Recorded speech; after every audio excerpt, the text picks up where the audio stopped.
దేవుని ఘనమైన నామమునకు మహిమ కలుగునుగాక. ఈ లైవ్ కార్యక్రమం ద్వారా దేవుని వాక్యాన్ని వింటున్న ప్రతి ఒక్కరికి ప్రభు పేరిట నా శుభములు వందనములు తెలియజేస్తున్నాను. వారి చిన్న ప్రార్థన ద్వారా మనం ఈ కార్యక్రమాన్ని ప్రారంభించుకుందాం. మహాగణుడ, మహోన్నతుడ, పరిశుద్ధుడా, మీకు వందనాలు, కృతజ్ఞతాస్తుతులు చెల్లిస్తున్నాము నాయన.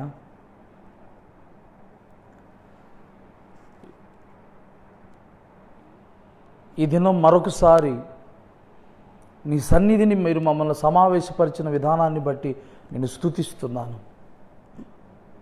ఈ దినం వాక్య ధ్యానంలోనికి వెళుచుండగా మీరు మా అందరితో మాట్లాడండి ప్రభువా.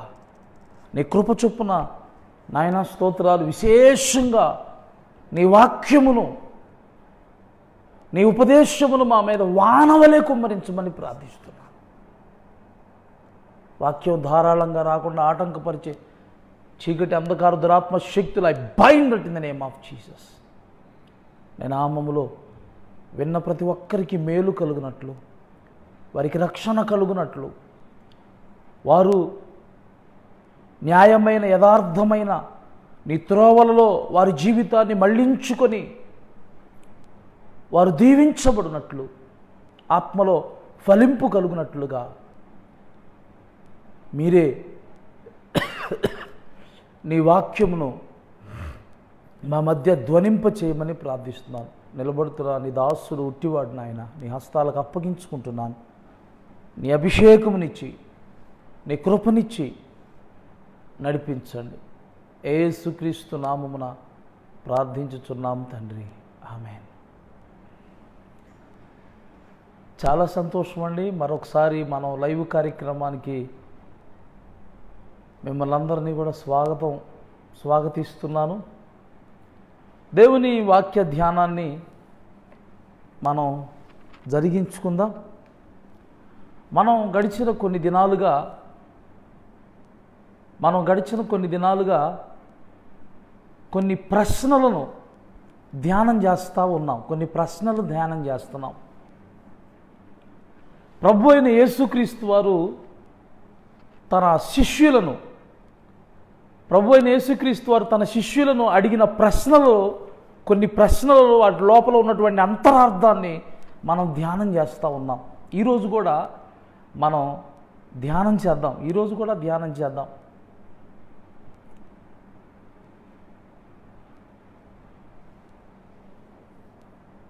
యోహాను సువార్త 21వ అధ్యాయం 22-23 వచనాల్లో మనం ప్రభువారు పేతురును ఉద్దేశించి వేసిన ఒక ప్రశ్నను మనం ధ్యానం చేస్తున్నాం.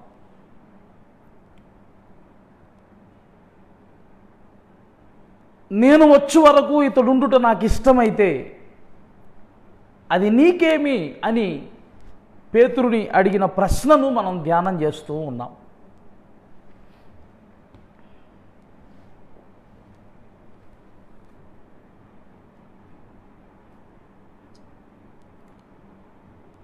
అయితే ప్రియులారా, దానిలోంచి అనేకమైన అంశాలు మనం ధ్యానం చేసుకుంటూ వచ్చాము. ఈరోజు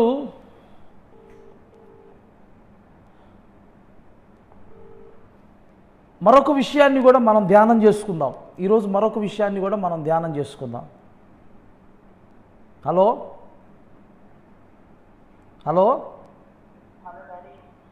చూస్తున్నారా?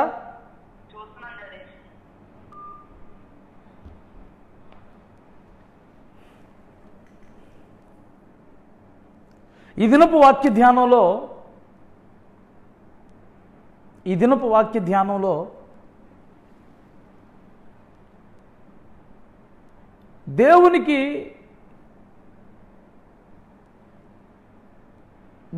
ఉన్నటువంటి ఇష్టముతో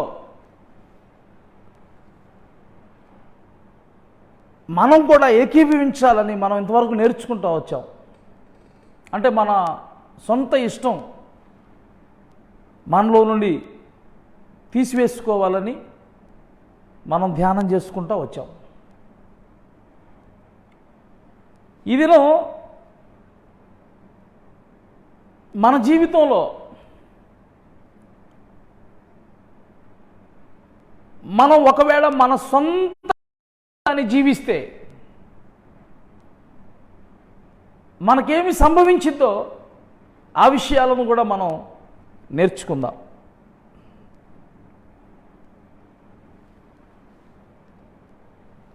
మీరు ఒకసారి లూకాసు వార్త 16వ అధ్యాయం 19వ వాక్య ధ్యానంలోకి రావాలి.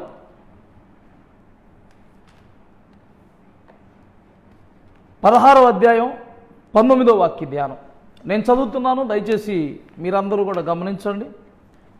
ధనవంతుడు ఒకడు ఉండెను, అతడు ఊదా రంగు బట్టలను సన్ననార వస్త్రములు ధరించుకొని ప్రతి దినం బహుగా సుఖపడుచుండువాడు. లాజరు అను ఒక దరిద్రుడు ఉండెను. వాడు కురుపులతో నిండినవాడై ధనవంతుని ఇంటి వాకిట పడి ఉండి అతని బల్ల మీద నుండి పడు రొట్టె ముక్కలతో ఆకలి తీర్చుకొనగోరెను. అంతేకాక కుక్కలు వచ్చి వాని కురుపులు నాకెను.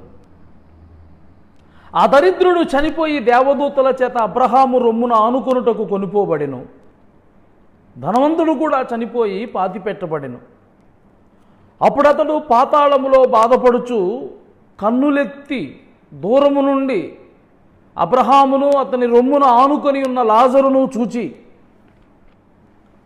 తండ్రివైన అబ్రహామా, నా యందు కనికరపడి తన వేలి కొరను నీళ్లలో ముంచి నా నాలుకను చల్లార్చుటకు లాజరును పంపుము. నేను ఈ అగ్నిజ్వాలలలో యాతన పడుచున్నానని కేకలు వేసి చెప్పాను. అందుకు అబ్రహాము, కుమారుడా, నీవు నీ జీవితకాలమందు నీకు ఇష్టమైనట్టు సుఖము అనుభవించితివి, అలాగుననే లాజరు కష్టము అనుభవించినని జ్ఞాపకం చేసుకొనుము. ఇప్పుడైతే వాడు ఇక్కడ నెమ్మది పొందుచున్నాడు, నీవు యాతన పడుచున్నావు. అంతేగాక ఇక్కడ నుండి మీ యొద్దకు దాటగోరు వారు దాటి పోజాలకుండునట్లును అక్కడి వారు మా యొద్దకు దాటి రాజాలకుండునట్లును మాకును మీకును మధ్య మహా అగాధం ఉంచబడి ఉన్నదని చెప్పాను. అప్పుడు అతడు, తండ్రి, అలాగైతే నాకు 5 సహోదరులు ఉన్నారు. వారును ఈ వేదనకరమైన స్థలమునకు రాకుండా వారికి సాక్ష్యం ఇచ్చుటకై నా తండ్రి ఇంటికి వారిని పంపవలెనని వేడుకొనుచున్నానెను. అందుకు అబ్రహాము, వారి యొద్ద మోషేయు ప్రవక్తలను ఉన్నారు, వారి మాటలు వినవలెనని అతనితో చెప్పగా, అతడు, తండ్రివైన అబ్రహామా, అలాగూ అనవద్దు. మృతుల్లో నుండి ఒకడు వారి యొద్దకు వెళ్ళిన ఎడల వారు మారు మనస్సు పొందుదురని చెప్పెను. అందుకు అతడు, మోషేయు ప్రవక్తలను చెప్పిన మాటలు వారు వినని ఎడల మృతులలో నుండి ఒకడు లేచినను వారు నమ్మరని అతనితో చెప్పెననెను. ప్రియులారా, ఈ వాక్యాన్ని మనం ధ్యానం చేసినప్పుడు ధనవంతుడున్నాడు, లాజరున్నాడు. ధనవంతుడున్నాడు, లాజరున్నాడు. ధనవంతుని జీవితాన్ని గురించి, లాజరు జీవితాన్ని గురించి ప్రభు అయిన యేసుక్రీస్తు వారు ఆనాటి ఆయన్ను వెంబడిస్తున్నటువంటి జనసమూహంతో మాట్లాడుతూ కొన్ని సంగతులు చెప్పాడు. ఈ ధనవంతుడంట,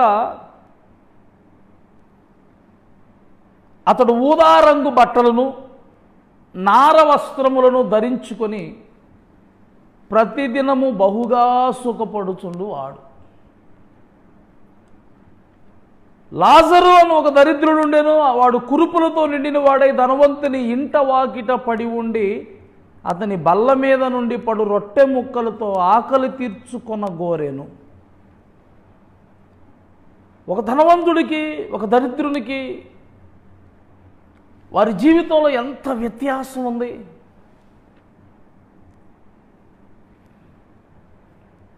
ఇక్కడ ప్రభువు చెప్తున్నటువంటి ధనవంతుని యొక్క జీవితం ఎలా ఉంది? అతడు ప్రతిదినం బహుగా సుఖపడుతున్నాడు. ఊదారంగు బట్టలను సన్ననార వస్త్రములను ధరించుకొని ప్రతి దినం బహుగా సుఖపడుతున్నాడు. అంటే ధనవంతునికి ఏ కష్టం తెలియదు, ధనవంతునికి ఏ ఇబ్బంది తెలియదు,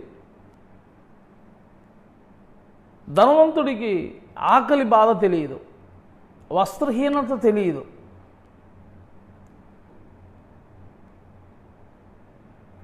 ఏ లోటు అతని జీవితంలో లేకుండా అతడు ప్రతిదినం బహుగా సుఖపడుతూ వచ్చాడు.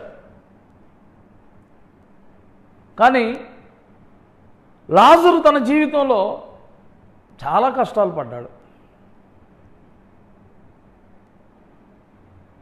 మనం చూస్తున్నాం, లాజరుకి శరీరంలో ఆరోగ్యం లేకుండా అయిపోయింది.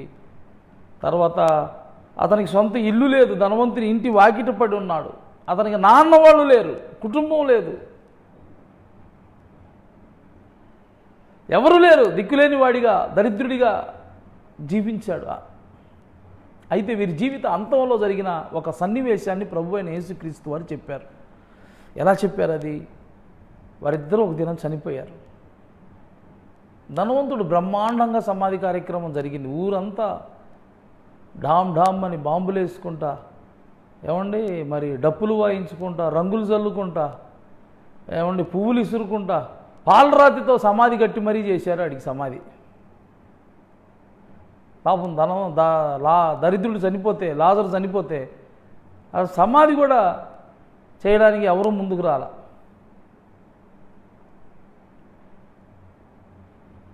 అయితే వీరి జీవితంలో వీరు నడుస్తూ వచ్చిన విధానం ఉంది చూసారా? వారి జీవితాలన్నీ ముగించబడిన తరువాత వారు ఎలా జీవించారు అన్న విషయాన్ని పరలోకం నిర్ధారిస్తూ ఉంది. దీన్ని మనం గమనించాలి. ఈ విషయాన్ని చెప్పడానికి ఇవన్నీ చెప్పుకుంటూ వచ్చా. అంటే నువ్వు భూమి మీద చేసినటువంటి జీవితం ఎలా జీవించావనేది పరలోకం డిసైడ్ చేస్తుంది.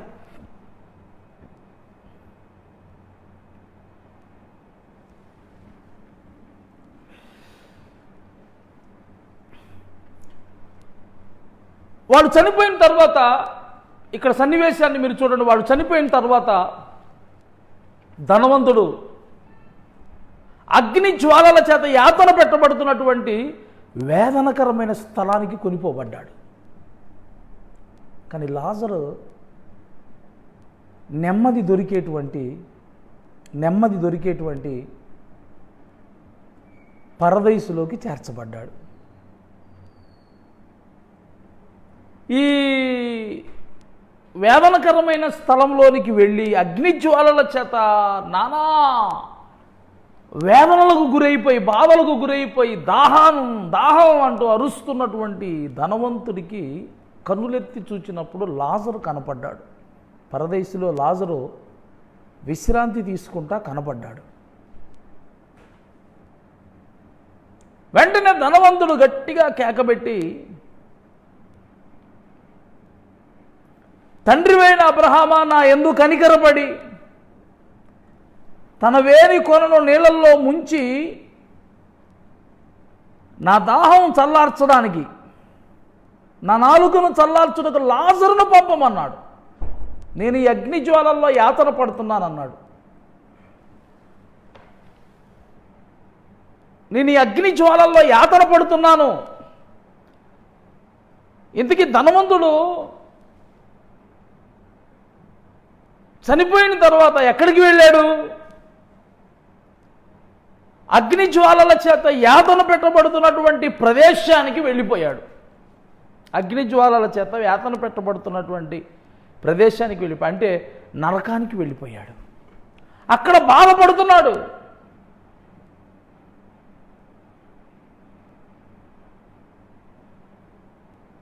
జీవితకాలంలో ప్రతి దినం బహుగా సుఖపడేటట్లుగా అతడు నడిపింపబడ్డాడు.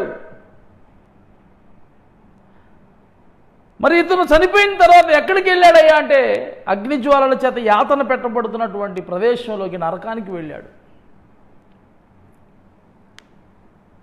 లాజరు బ్రతుకులో చాలా కష్టం పడ్డాడు.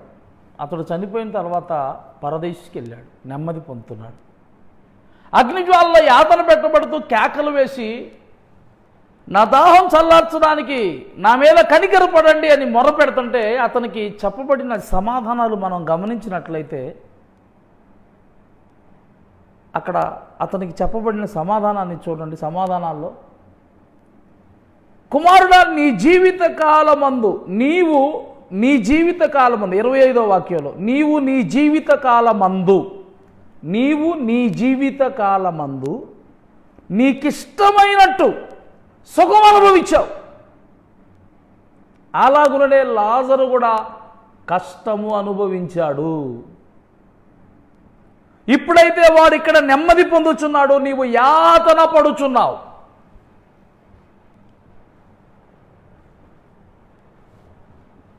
ధనవంతుడు చనిపోయిన తర్వాత అతడి జీవితం అంతటి గురించి పరలోకం, అతడు ఎలా నడిపింపబడ్డాడనే విషయాన్ని చెబుతూ, నీవు నీ జీవితకాలం అంతయు కూడా నీకిష్టము వచ్చినట్లుగా సుఖం అనుభవించావు. నీకిష్టం వచ్చినట్లు నువ్వు జీవించావు.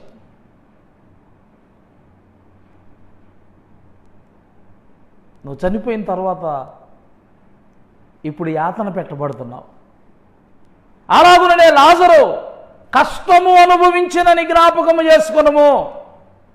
వాడైతే ఇప్పుడు ఇక్కడ నెమ్మది పొందుచున్నాడు. దేవునికి స్తోత్రం కలుగును గాక.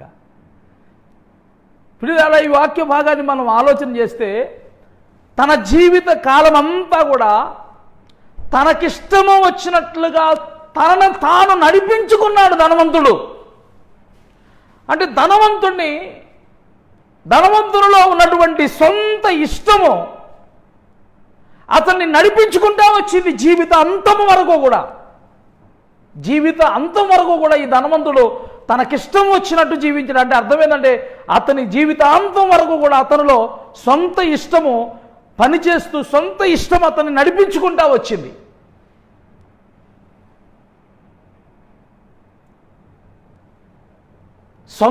తన సొంత ఇష్టము చేత నడిపించబడినటువంటి ధనవంతుని జీవితం యొక్క ముగింపులో అతని గమ్యం ఏమైంది? ఈ రీతిగా నడిపింపబడిన ధనవంతుడు ఎక్కడికి వెళ్ళాడు? యేసు ప్రభు ఎక్కడికి వెళ్ళాడని చెప్తున్నాడు అంటే, అగ్ని జ్వాలల చేత యాతన పెట్టబడేటువంటి స్థలానికి వెళ్ళాడు. నీ జీవిత కాలంలో కూడా నీలో నీ సొంత ఇష్టము పనిచేస్తూ నిన్ను నడిపిస్తూ ఉంటే, జీవిత అంతంలో చివరికి నువ్వు ఎక్కడికి వెళ్తావయ్యా? నీ గమ్యం అంటే ప్రభు దగ్గరికి కాదు నువ్వు చేరేది. నువ్వు ఆ ధనవంతుడు చేరిన ప్రదేశంలోనే వాడి పక్కనే నువ్వు చేరతావు. ఆ వేదనకరమైన స్థలంలోకి నువ్వు వెళ్తావు. ఆ అగ్నిజ్వాలల చేత యాతన పెట్టబడే స్థితిలోకి నువ్వు వెళ్తావు. ఇలా వెళ్ళడానికి గల కారణం ఏంటి? నీ ఇష్టం నీలో పనిచేయటం. నీ ఇష్టం నీలో పనిచేయటం. చాలామంది వారి జీవితాల్లో నా నోరు నా ఇష్టం, నా కళ్ళు నా ఇష్టం, నా చేతులు నా ఇష్టం, నా కష్టార్జితం నేను సంపాదిస్తాను నా ఇష్టం, నా జీవితం నా ఇష్టం అని జీవించేవాళ్ళు ఎంతమంది లేరు ఈ లోకంలో? నువ్వు కానీ అలా జీవిస్తూ ఉంటే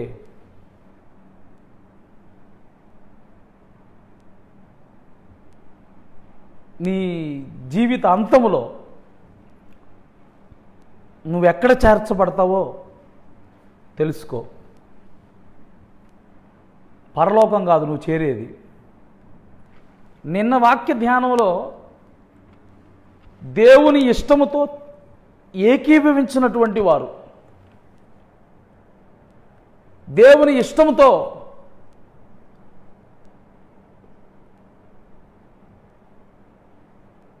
ఏకీభవించకుండా జీవించినటువంటి వారి జీవితం, వాళ్ళకు కావలసింది వాళ్ళకి ఇచ్చి నీ సొమ్ము నువ్వు తీసుకొని పో అని చెప్పేసి, పొమ్ము అని చెప్పేసి దేవుడు వాళ్ళ నెట్టివేసినట్టుగా చూస్తున్నాం. ఈరోజు వాక్య ధ్యానంలో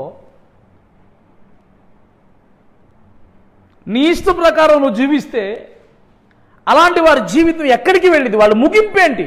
వాళ్ళ జీవిత అంతం ఏంటి? మన కన్నులు ఎదుట తేటగా ధనవంతుడు లాజరు ఉపమానంలో ధనవంతుడు కనబడుతున్నాడు.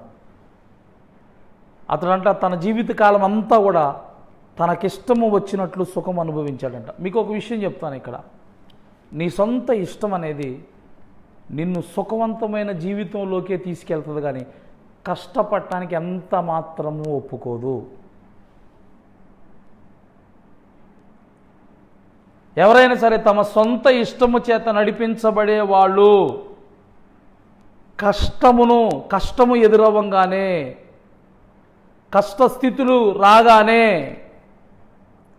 వాటిని ఒప్పుకోలేరు, వాటిని సహించలేరు, వాటిని భరించలేరు. ఎందుకంటే సొంత ఇష్టం ఎప్పుడూ కూడా సుఖపడడానికే తీసుకెళ్ళింది.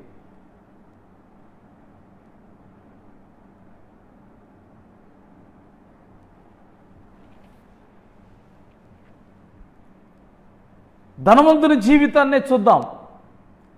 వాడి జీవిత కాలంలో వాడికి ఇష్టమైనట్టుగా ఏమనుభవించాడు? సుఖం అనుభవించాడు. ప్రతిదినం బహుగా సుఖపడటానికే వాని ఇష్టం వాడిని నడిపించింది, కానీ కష్టపడటానికి ఎంత మాత్రము కూడా వాడిని నడిపించలేదు. లాజరు సంగతి చూద్దాం. దేవదూత అక్కడ పరలోకం నుండి వినబడినటువంటి శబ్దం ఏంటంటే, నీవు నీ జీవిత కాలంలో నీకు ఇష్టం వచ్చినట్లుగా నువ్వు సుఖం అనుభవించావు, అలాగుననే లాజరు కూడా అన్నాడు. అలాగుననే లాజరు కూడా అన్నాడు. లాజరు కూడా కష్టము అనుభవించినని జ్ఞాపకము చేసుకొనుము. వాడైతే ఇప్పుడు ఇక్కడ నెమ్మది పొందుచున్నాడు.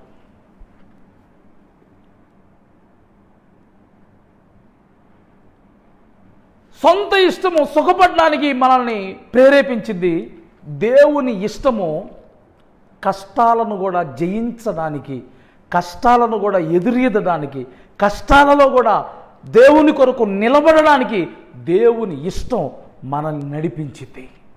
దేవునికి స్తోత్రం కలుగును గాక.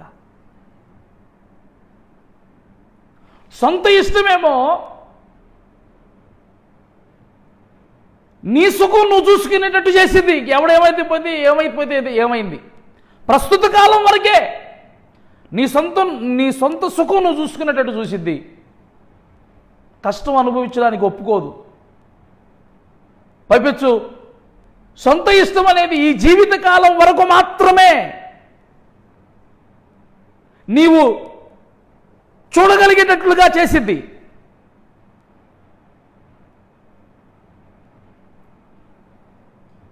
కానీ దేవుని ఇష్టం అనేది కష్టమైన పరిస్థితులు వచ్చినప్పుడు కూడా దేవునితోనే ఉండుటకు, దేవునిలోనే ఫలించుటకు, దేవుని కృపలోనే ఎంత కష్టం వచ్చినా కూడా దేవుని కృపలోనే ముందుకు సాగడానికే దేవుని ఇష్టం అనేది నిన్ను ప్రేరేపిస్తూ ఉంటుంది. అందుకనే మన జీవితంలో మన సొంత ఇష్టం మనల్ని నడిపించకూడదు. మన సొంత ఇష్టాన్ని చంపుకొని దాని ప్రదేశంలో దేవుని ఇష్టాన్ని మనము పెట్టుకొనవలసిన వారుగా ఉన్నాం. దేవుని ఇష్టాన్ని మనం పెట్టుకోవాలి. దేవుని ఇష్టంలోకి మనం రావాలి.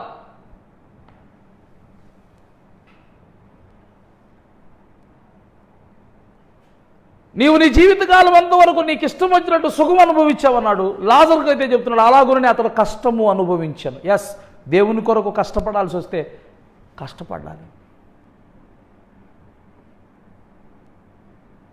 దేవుని ఇష్టం కష్టపడడానికి ప్రేరేపించింది. దేవుని ఇష్టం కష్టమైనా సరే ఆ మార్గాలలోనే పయనించడానికి ఇష్టపడింది. ఉదాహరణకి ప్రభు చెప్పాడు, ఇగో విశాలమైన ద్వారమున అనేక మంది వెళ్ళటానికి చూస్తారు, మీరు ఆ ద్వారంలో వెళ్ళొద్దు, ఇరుకు ద్వారాన ప్రవేశింప పోరాడండి అన్నాడు. ఏమన్నాడు? ఇరుకు ద్వారమున ప్రవేశింప పోరాడండి అన్నాడు. ఇరుకు ద్వారం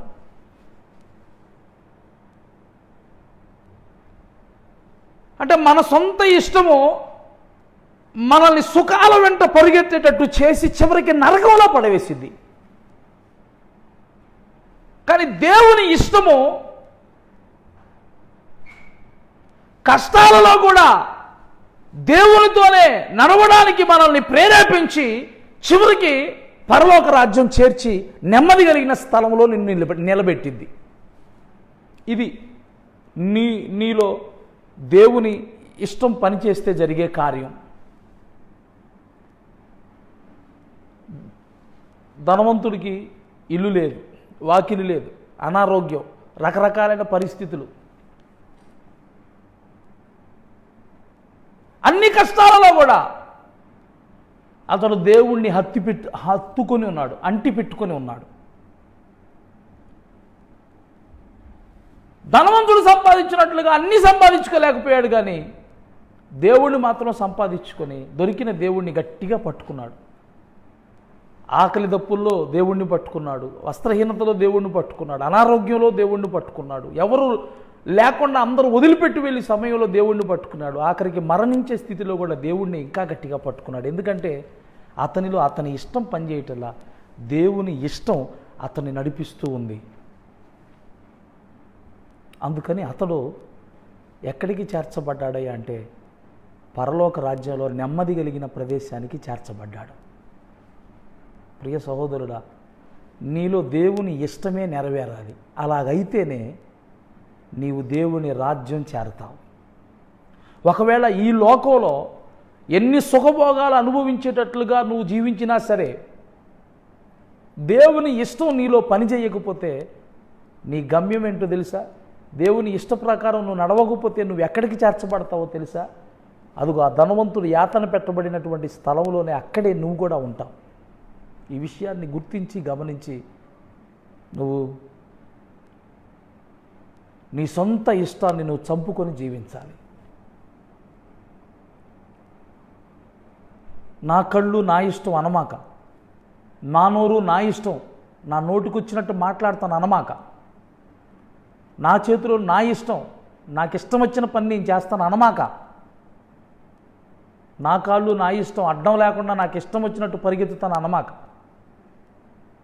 నీ సొంత ఇష్టం నిన్ను నరకానికి తీసుకెళ్ళింది. దేవుని ఇష్టాన్ని స్వీకరించి, దేవుని నీ ఇష్టాన్ని నీ ఇష్టముగా స్వీకరించి దేవుని ఇష్టము చేత నడిపించబడు. నీవు అబ్రహాము రొమ్మును ఆనుకోవడానికి నెమ్మది కలిగినటువంటి స్థలానికి చేర్చబడతావు. మంచిది. మరొక విషయాన్ని కూడా నేను మీ ముందు ఉంచాలని ఇష్టపడుతున్నాను. ఇప్పుడు మనం దేవుని ఇష్టానికి మన ఇష్టానికి మనం ఆ మధ్య ఉన్నటువంటి ఆ తేడాను గమనిస్తూ వస్తున్నాం. మనం కానీ మన సొంత ఇష్టం చేత నడిపించబడితే మొదటగా పనివాళ్ళైనా సరే ఆయన తోటలో ఉన్న పనివాళ్ళైనా సరే, సేవకులైనా సరే, వారి సొంత ఇష్ట ప్రకారం వాళ్ళు నడిచేవాళ్ళైతే ప్రభు ఏమన్నాడు? ఇగో మీరు పని చేసినందుకు మీ సొమ్ము మీరు తీసుకొని పొమ్ము అన్నాడు. మీ సొమ్ము మీరు తీసుకొని పొమ్ము అన్నాడు. ఇలా వెళ్ళగొట్టబడిన వాళ్ళు ఎక్కడికి వెళ్తారు? వాళ్ళు మనం చూసాం ధనవంతుని యొక్క జీవితంలో తమ సొంత ఇష్ట ప్రకారం నడిపింపబడుతున్న వాళ్ళు సుఖాల్లోకి వెళతారు, జీవితాంతం వరకు వెళతారు. ఆ తర్వాత వాళ్ళు ఎక్కడికి వెళ్తారయ్యా అంటే చనిపోయిన తర్వాత యాతన పెట్టబడిన స్థలంలోకి వెళ్ళిపోతారు. సరే, మరొక ఇష్టం కూడా ఉంది, అది కూడా మన మీద ప్రభావం చూపుతుంది. అది కూడా ఈ దినం మీకు చెప్పాలనుకుంటున్నాను. నీలో అన్ని సందర్భాల్లో నీ ఇష్టమే కాదు, కొన్ని సందర్భాల్లో అటు దేవుని ఇష్టం కాకుండా ఇటు నీ ఇష్టము కాకుండా మరొక ఇష్టం నిన్ను ఈడ్చికెళ్ళిద్ది. దాన్ని కూడా మీ ముందు పెడతాను. అది కూడా మనలో పని చేయకూడదు. దాన్ని కూడా మనం చూద్దాం. రండి, పేతురు రాసిన మొదటి పత్రిక 4వ అధ్యాయం. పేతురు రాసిన మొదటి పత్రిక 4వ అధ్యాయం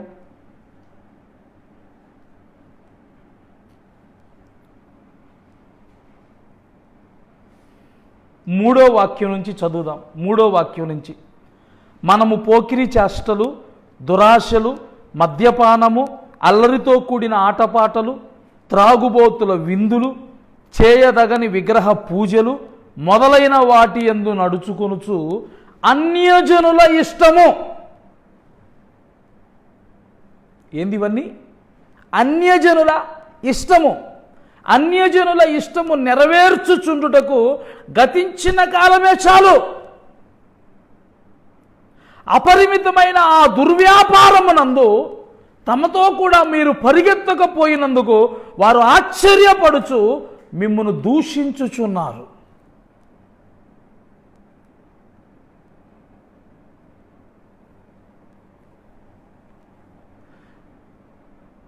ఈ వచనంలో ఇది ఏ సందర్భంలో ఇది ఏ సందర్భంలో పేతురు, అపొస్తలుడైన పేతురు రాస్తున్నాడంటే, ఆ పైన వచనంలో పాపముతో జోలి, మీరు చదవండి. క్రీస్తు శరీరమందు శ్రమపడెను గనుక మీరును అట్టి మనస్సును ఆయుధముగా ధరించుకొనుడి. శరీర విషయంలో శ్రమపడిన వాడు శరీరమందు జీవించు మిగిలిన కాలము ఇక మీదట మనుజాశలను అనుసరించి నడుచుకొనుక దేవుని ఇష్టానుసారముగానే నడుచుకొనును.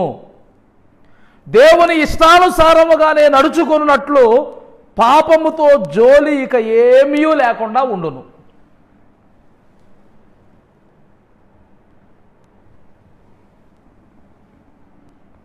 ఎవరైతే దేవుని ఇష్టానుసారంగా నడుచుకోవడానికి ఇష్టపడతారో వాళ్ళంట పాపముతో ఇక జోలి ఏమీ లేకుండా ఉంటారంట.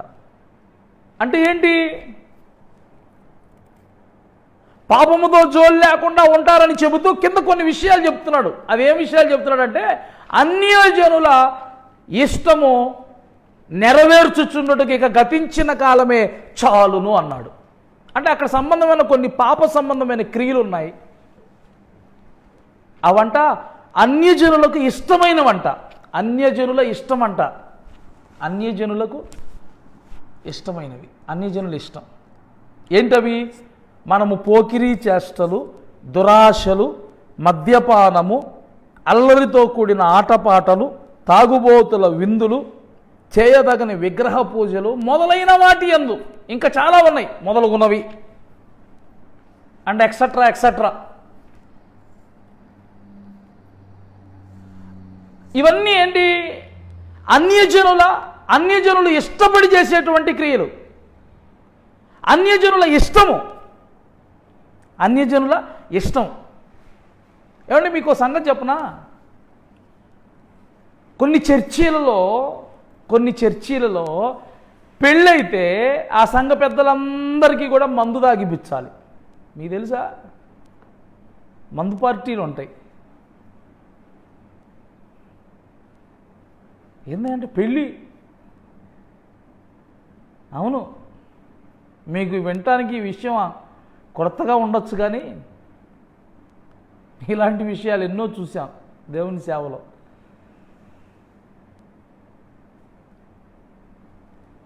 కొన్నిసార్లు నువ్వేదైనా కార్యక్రమాలు ప్రారంభించినప్పుడు పెళ్ళే అనుకుందాం, నీ ఇంట్లో నీ కుమార్తెకో నీ కుమారునికో పెళ్లి చేస్తున్నాం అనుకుందాం.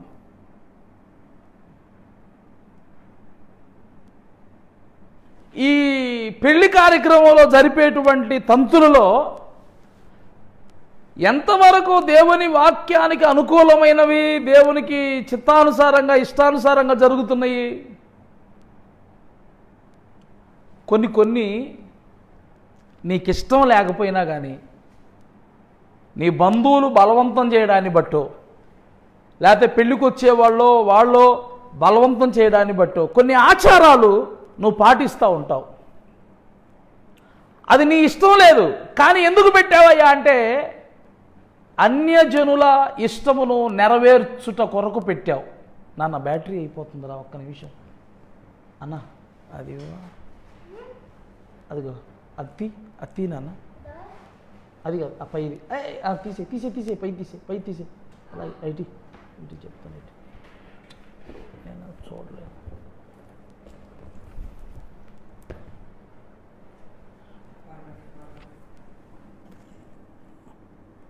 ఇదేనా? ఇక్కడే ఉంది.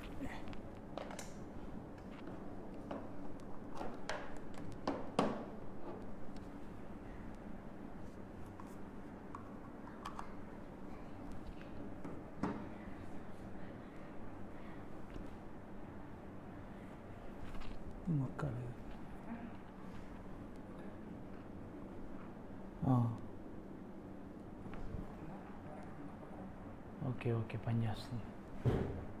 పవర్ ఎక్కుతున్నట్లు వస్తుందా దీంట్లో?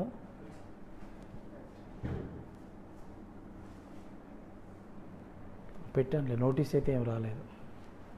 Okay, praise Lord. దేవుని నామానికి మహిమ కలుగును గాక.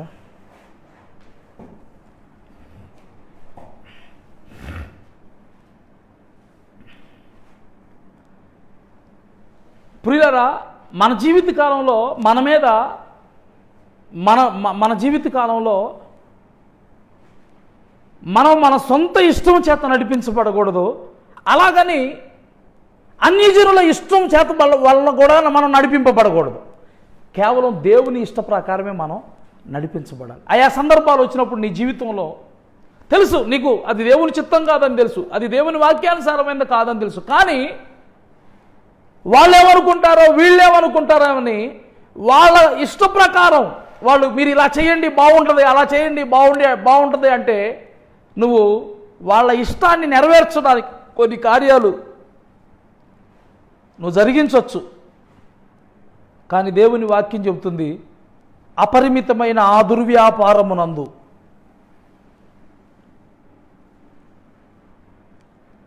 మీరు పాలు పంపులు పొందొద్దు. దేవుని ఇష్టానుసారముగానే నీవు నడుచుకోవాలి అంటే అన్యజనుల ఇష్టమును నెరవేర్చుచున్నటకు గతించిన కాలమే చాలునని చెప్తున్నాడు. నువ్వు దేవుని ఇష్టానుసారంగానే జీవించాలంటే అన్యజనుల ఇష్టమును నెరవేర్చుచున్నటకు గతించిన కాలమే చాలంటున్నాడు. అంటే దాని అర్థం ఏంటంటే ఇక మీదట నీ జీవితంలో వారి ఇష్టం ప్రకారం కూడా నువ్వు నడవడానికి వీల్లేదు.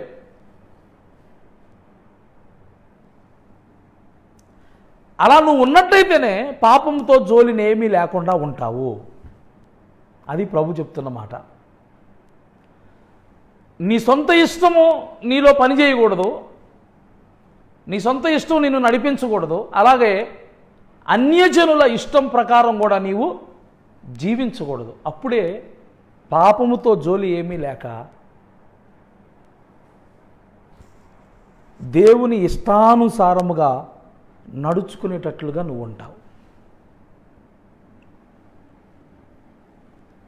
ఈ విషయంలో వాళ్ళ ఇష్టం నెరవేర్చకుండా నువ్వు జీవించినందుకు, వాళ్ళ ఇష్ట ప్రకారం నెరవేర్చకుండా జీవించినందుకు ఇక్కడ ఎన్ని విషయాలు చెప్తున్నారు. పోకిరి చేష్టలు, దురాశలు, మద్యపానం, అల్లరితో కూడిన ఆటపాటలు, డ్యాన్స్ పార్టీలు, పబ్బులు, క్లబ్బులు, తాగుబోతుల విందులు, డ్రింక్ పార్టీలు, చేయదగని విగ్రహ పూజలు, ఇంకా చాలా ఉన్నాయి. అన్యజనులు ఇష్టపడి చేసే కార్యాలు. ఆ అన్యజనుల ఇష్టం నిన్ను కూడా నడిపించకూడదు. ఈ విషయాన్ని గుర్తుపెట్టుకో. ఒకటి, నీలో నీ సొంత ఇష్టం పని చేయకూడదు, అది నిన్ను నడిపించకూడదు. రెండోది, అన్యజనుల ఇష్టము కూడా నీవు నెరవేర్చకూడదు. నువ్వు బతికిన కాలం అంతా కూడా మనుజాశలను అనుసరించి నడుచుకోనకుండా దేవుని ఇష్టానుసారంగానే నడుచుకుంటూ పాపముతో జోలి ఏమీ లేకుండా ఉండాలంటే ఈ రెండు నీలో ఉండకూడదు. ఒకటి నీ సొంత ఇష్టము, తర్వాత రెండోది అన్యజనుల ఇష్టం. వాళ్ళ ఇష్ట ప్రకారం నడిపింపబడటానికి వాళ్ళకి నువ్వేమన్నా బాకీ ఉన్నావా? రుణస్థుడువా? పౌలు అంటాడు, శరీరానుసారంగా ప్రవర్తించుటకు నేను శరీరమునకేమీ రుణస్థుణ్ణి కాను. మరి వాళ్ళ ఇష్ట ప్రకారం వీళ్ళ ఇష్ట ప్రకారం నడవడానికి వాళ్ళకేమన్నా మనం రుణస్థులమా?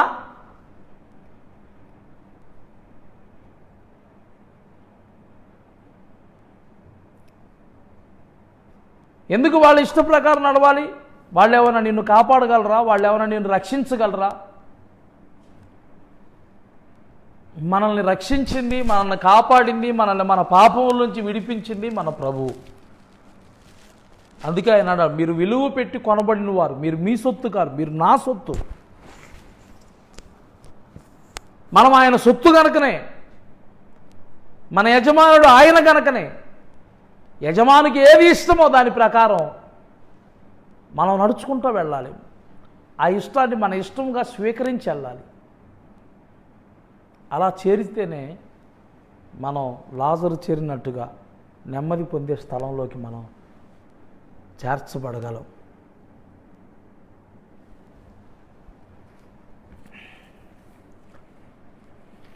అలాగే ఒకసారి యెషయా గ్రంథం 66వ అధ్యాయంలోకి వద్దాం. యెషయా గ్రంథం 66వ అధ్యాయం. యెషయా గ్రంథం 66వ అధ్యాయం.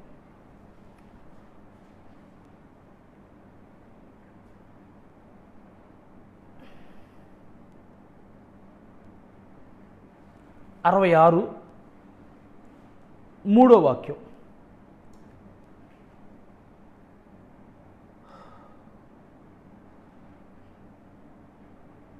ఎద్దును వధించువాడు నరుని చంపు వంటి వాడే, గొర్రె పిల్లను బలిగా అర్పించువాడు కుక్క మెడను విరుచువాని వంటి వాడే, నైవేద్యము చేయువాడు పంది రక్తం అర్పించువాని వంటి వాడే, ధూపము వేయువాడు బొమ్మను స్తుతించువాని వంటి వాడే.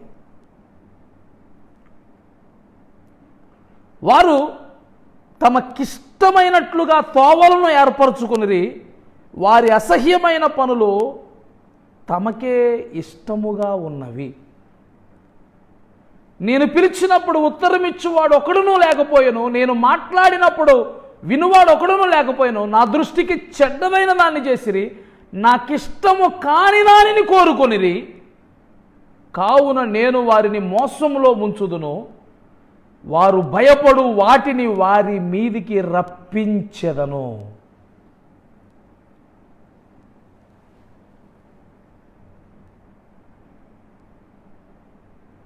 దేవుని వాక్యాన్ని జాగ్రత్తగా గమనించండి. కొంతమంది దేవుని పిల్లలు దేవుని దగ్గరకు వచ్చి కొన్ని బలులు అర్పిస్తున్నారంట. పాత నిబంధన కాలాన్ని మనం అనుసరించి చూసినట్లయితే దేవుని దగ్గరకు వచ్చేవాళ్ళు ఎద్దులను గొర్రెలను మొదలగు వాటిని అర్పించేవాళ్ళు, నైవేద్యాలు ఇత్యాది కార్యక్రమాలన్నీ జరిగించేవాళ్ళు. కొంతమంది దేవుని పిల్లలను దేవుడు ఎలా పోల్చాడు, దేంతో పోల్చాడు? ఈ బలులు అర్పించేటువంటి వీరిని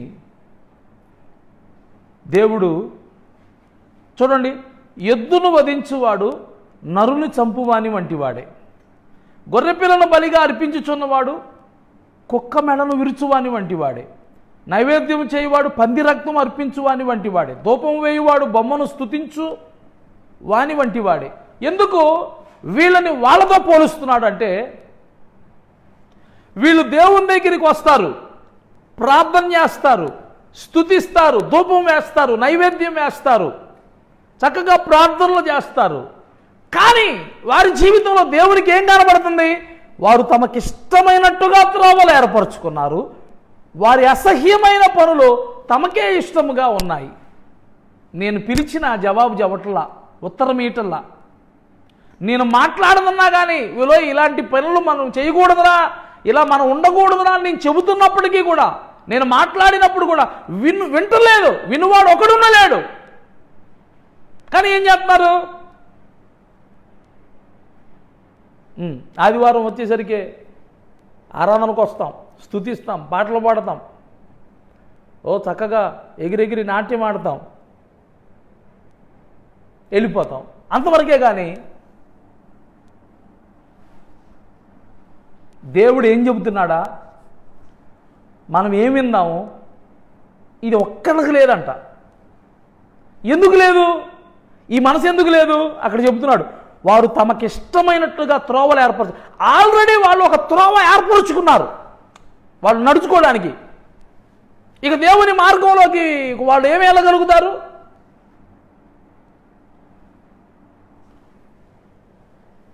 కొంతమంది దేవుని సేవకులుగా మమ్మల్ని సంప్రదించడానికి వస్తారు, దేవుని మాటలు వినటానికి వస్తారు. పాస్టర్ గారు, మా పరిస్థితి ఇలాగుంది, మా కోసం ప్రార్థన చేయండి, దేవుడు ఏదన్నా మాట్లాడితే మాతో చెప్పండి, దాని ప్రకారం మేము నడుచుకుంటాము అని చెప్పేవాడు చాలా తక్కువ మంది. వాళ్ళు ఇలా చెప్పడానికి బదులుగా వాళ్ళు ఏం చెబుతారంటే, అయ్యా ఈ నిర్ణయం తీసుకున్నాం, ఇలా చేద్దాం అనుకుంటున్నాం, ఇలా వెళ్ళాలని నిర్ణయించుకున్నాం, మా కోసం ప్రార్థన చేయండి. అంటే ఒక మార్గాన్ని వాళ్ళు ఏర్పరచుకొని, ఒక డెసిజన్ ఆల్రెడీ వాళ్ళంతటా వాళ్ళుగా తీసేసుకొని, ఆ తరువాత దేవుని సేవకుల దగ్గరకు వచ్చేసి మేము ఇలాగా అనుకున్నామని మా కోసం ప్రార్థన చేయండి,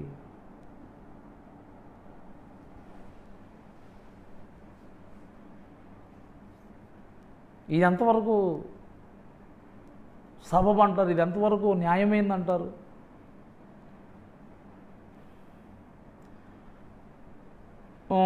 మీకు అర్థం కావాలంటే నేను మరొకలాగా మాట్లాడతాను, మీతోటి మరొక విధంగా చెప్తాను ఈ విషయాన్నే. ఇప్పుడు నువ్వు దేవుడి దగ్గరకు వచ్చేటప్పుడు, దేవా నన్నేం చేయమంటావు ప్రభు అని వైట్ పేపర్ తీసుకొని దేవుడి దగ్గరికి వస్తే, కనిపెడితే దేవుడు చెబుతాడు అవన్నీ రాసుకొని ఆ ప్రకారం చెయ్యి, అది దేవుని ఇష్టం నెరవేర్చినట్టు. అంతేగాని వైట్ పేపర్ అంతా నీ కోరికలతో నువ్వు నింపేసేసుకొని దేవుడి దగ్గరికి వచ్చి దాన్ని పెట్టి ఈ ప్రకారం చెయ్యి అంటే, ఈ రెండిటికి ఎంత తేడా ఉంది? దేవునికి స్తోత్రం కలుగును గాక. నువ్వు దేవుడి దగ్గరికి వైట్ పేపర్గా రా, నిన్ను నువ్వు ఎంటీ చేసుకొని రా, ఒక వైట్ పేపర్ తీసుకొని రా, దేవుడు ఏం చెప్తాడో అని, దేవుని ఆలోచన కొరకు రా, కనిపెట్టు. ఆ పేపర్ మీద దేవుడు అంతా కూడా చెబుతాడు, అది దేవుని ఇష్టం, ఆ ప్రకారం చెయ్యి. అంతేగాని నీ ఇష్టమంతటిని కూడా నువ్వు ఆ పేపర్ మీద రాసేసుకొని ఇగో దీని మీద సంతకం పెట్టమని చెప్పేసి అది బ్లాక్మెయిల్. అది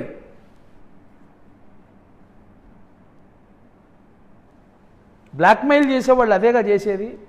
అగ్రిమెంట్ పేపర్ మీద అన్నీ వాళ్ళకి నచ్చినవి అన్నీ రాసేసుకొని సంతకం పెడతావా పెట్టవా అని చెప్పేసి గన్ను తీసుకొచ్చి పెట్టో, కత్తి తీసుకొచ్చి పెట్టో సంతకం పెట్టమంటారు. అలా అలా అలా దేవుడి దగ్గరికి వస్తున్నావా? అదే ప్రభు ఇక్కడ దాని గురించి అంటున్నాడు ఈ మాట. వీళ్ళు ఎలాంటి వాళ్ళు అంటే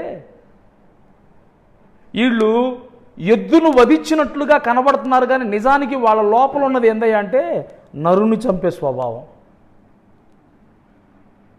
గొర్రెను బలిగా అర్పించినట్టుగా కనబడుతున్నారు, కానీ నిజానికి వాళ్ళు ఏంటంటే కుక్క మెడను విరిచిన వారు. ఎందుకు దేవుడు ఇలాగా మాట్లాడాడు అంటే, వాళ్ళు ఆల్రెడీ తమకిష్టమైనట్టుగా తమ సొంత త్రోవలను ఆల్రెడీ ఏర్పాటు చేసుకొని వచ్చి అప్రూవల్ కోసం ప్రభు దగ్గరికి వచ్చి నువ్వు పెడదావా పెట్టవా సంతకం అని చెప్పేసి ఆయన్ని శోధిస్తున్నారంట. అంతేగాని నేను చెప్పేది వినేవాడు ఎవడన్నా ఉన్నాడా అంటున్నాడు దేవుడు. అందుకే ఇలాంటి వాళ్ళందరినీ కూడా వాళ్ళు ఎన్ని బలులు అర్పించినా, వాళ్ళు ఎంత ధూపం వేసినా, వాళ్ళు ఎంత ప్రార్థన చేసినా, వాళ్ళు ఎంత స్తోత్రాలు చెప్పినా కానీ వాళ్ళ జీవితం దేవుని దగ్గరికి ఎలా ఉందంటే ఇగో ఇలాగే ఉంది. వాళ్ళు ఎద్దును వధిస్తుంటే ఎలా కనబడుతున్నారు? వాళ్ళు నరుని చంపువారిలాగా. గొర్రెను బలిస్తుంటే కుక్క మెడను విరిచేవాడిలాగా. నైవేద్యం అర్పించేవాడు పంది రక్తం అర్పించినట్టుగా. ఎందుకండి? దేవునికి చోటు లేనప్పుడు, దేవుని ఇష్టానికి చోటు లేనప్పుడు అక్కడ వాళ్ళు అర్పించేవన్నీ కూడా దేవునికి ఎలా కనబడుతుంది తెలుసా? అసహ్యమవుతున్నాయి. వారు ఎందుకు దేవుడు ఇలాగ అంటున్నాడంటే, వారు తమకిష్టమైనట్టుగా తమ త్రోవలను ఏర్పరచుకున్నారు. వారి అసహ్యమైన పనులు వారికే ఇష్టంగా ఉన్నాయి. నేను పిలిచినప్పుడు ఉత్తరమిచ్చువాడు ఒకడును లేడు, నేను మాట్లాడినప్పుడు వినువాడు ఒకడును లేకపోయాడు. నా దృష్టికి చెడ్డ వాటిని చేస్తున్నారు, నాకిష్టము కాని వాటిని కోరుకుంటున్నారు.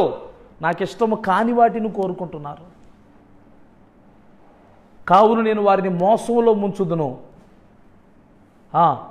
వారు భయపడు వాటిని వారి మీదికి రప్పించదను.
మరొక విషయాన్ని యెషయా 56వ అధ్యాయంలో యెషయా 56వ అధ్యాయం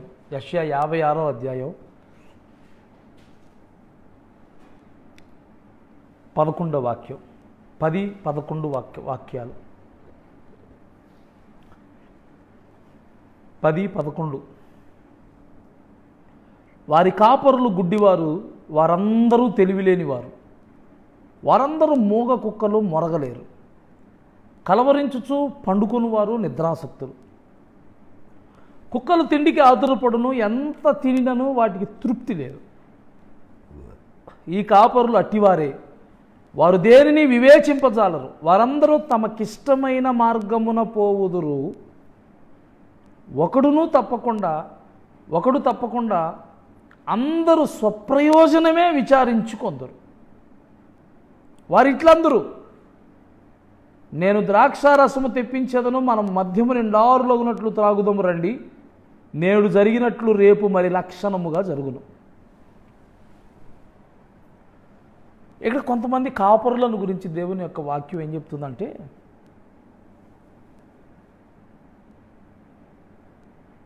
వారు గుడ్డివారంట. వారికి తెలివి ఉండడం లేదంట. వారందరూ తెలివిలేని వారు, మోగ కుక్కలు, మొరగరు, కలవరించుచు పండుగను వారు, నిద్రాసక్తులు, తిండికి ఆతురపడేవాళ్ళు, ఎంత తినినను వారికి తృప్తి లేదు. ఈ కాపరులు అట్టివారే, వారు దేనిని వివేచింపజాలరు. అంటే దాని అర్థం ఏంటంటే, నేను ఎలా జీవిస్తున్నాను. కాపరి అంటే ఎవరు? కాచేవాడు.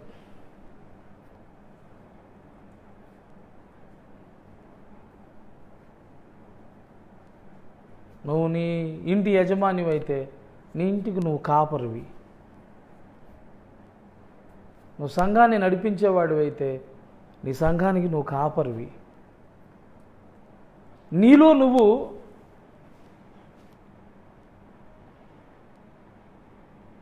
నీలో ఉన్న అంతరంగ పురుషుడు నీ ఆత్మీయతకు కాపరి.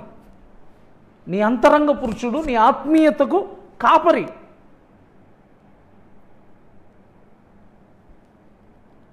ఈ కాపరి అనేవాడు గమనించాలి.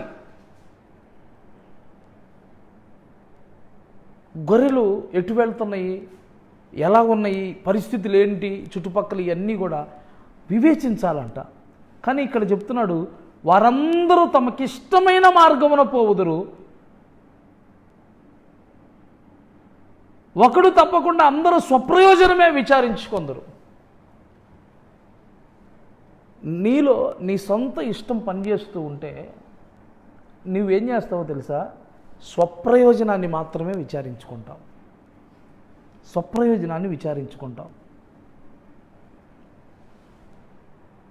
నీలో నీ సొంత ఇష్టం నిన్ను ఎలా చేసిద్దంటే, నువ్వు ఎలాగున్నావు అనేది గ్రహింపు లేకుండా చేస్తుంది నిన్ను. ఈరోజు జరిగినట్టు రేపు కూడా మరి లక్షణంగా జరిగిద్దిలే,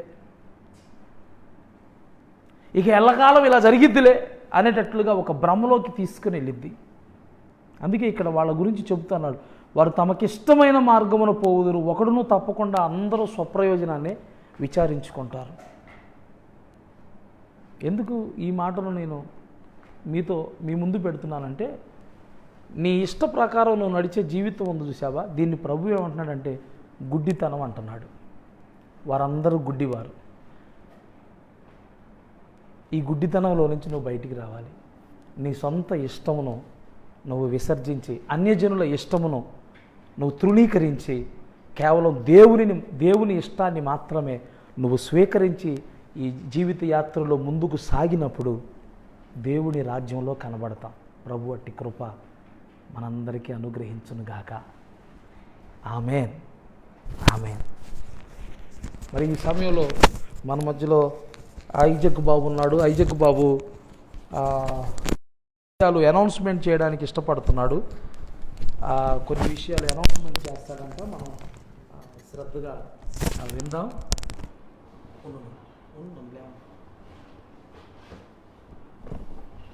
కూర్చొని అనౌన్స్మెంట్ చేసి ఫినిష్ చేసి ఓకేనా? ఫినిష్ పోస్ట్ చేయాలి. ఓకే. దేవుని నామకి మహిమ కలుగుగాక. కూడి వచ్చిన మీ అందరికీ వందనాలు. సో దైవజనులు చెప్పిన మాట ఏమిటంటే, అది మనలో సొంత ఇష్టము ఉండకూడదు. అంటే దేవునికి వ్యతిరేకంగా పాపం చేసినట్టు అర్థం. సో మనలో సొంత ఇష్టం ఉండకుండా దేవునికి ఇష్టమయ్యే పనులు మనము చేస్తే దేవునికి పాపం చేయలేని అర్థం. సో మనలో సొంత ఇష్టము వదిలిపెట్టాలి. సొంత ఇష్టము మనలో ఉండకూడదు. అది వదిలిపెడితేనే దేవునికి మంచిది, లేకపోతే అగ్నిగుండంలో పడతాం. అందుకనే మనలో సొంత ఇష్టం ఉండకూడదు. 2, దేవునికి ఇష్టమైన పనులు మనం చేస్తే అది బాగునిద్ది. సో మనం దేవునికి ఇష్టమైన పనులు చేయాలి. అందుకనే ఇప్పుడు మనం 3వ విషయం చూద్దాం. అది ఏదో చెప్పారు. 3వ విషయం ఏంటంటే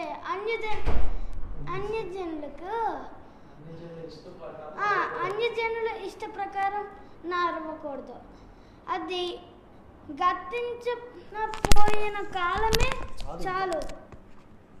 ఓకే.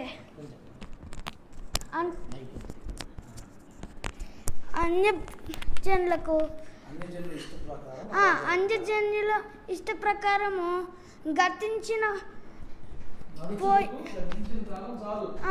నడుచుటకు గతించిన కాలము చాలు.